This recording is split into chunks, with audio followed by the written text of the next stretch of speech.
You guys who love Shedeur and Carolina wearing his jerseys, you're making him into a celebrity. So if I'm a coach and I have to choose, okay, Joe Flacco is starting, Dylan Gabriel may be easier to deal with. You don't have to deal with the nonsense. Silly, goofy. Those were the terms that Colin Cowherd used to describe Shedeur Sanders. And when you really think about it, he is one of the ones who has this narrative going that, I mean, again, he referred to Shedeur as silly and goofy.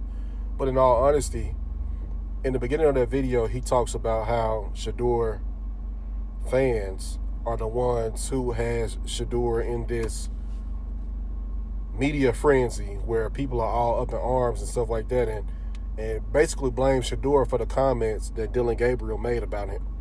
That Dylan Gabriel made this past weekend when he talked about entertainers and competitors. But this is what I would like to say.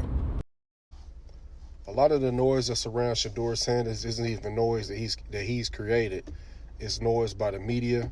For an example, he didn't even play this past week. So I'm not sure why there's conversation about him. Well, actually, I do want to know why there's conversation about him because of the comments made by Gabriel. But I think what people mostly want to see in regards to Shedeur Sanders, obviously we know he can play, right?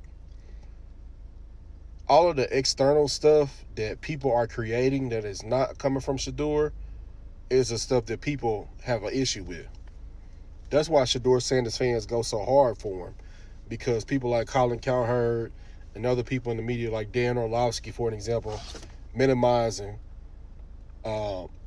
Gabriel's 2 turnovers and saying that his film was better than Shedeur's. It's just little stuff like that. You guys want to grade Shedeur Sanders on a completely different level and scale than you do Gabriel. And that's the issue. None of this stuff is coming from Shedeur. It's everybody else who is talking about Shedeur and talking about stuff that does not have anything to do with football. So, Colin Cowherd is silly and goofy. And most of the other people who are having these conversations that have nothing to do with football. Shedeur Sanders is going to do him. And like Deion Sanders always says, do not allow Shedeur Sanders' confidence to offend either Dylan Gabriel or anybody else's, for an example, Colin Cowherd, your insecurities. So do not allow Shedeur Sanders' confidence to offend your insecurity.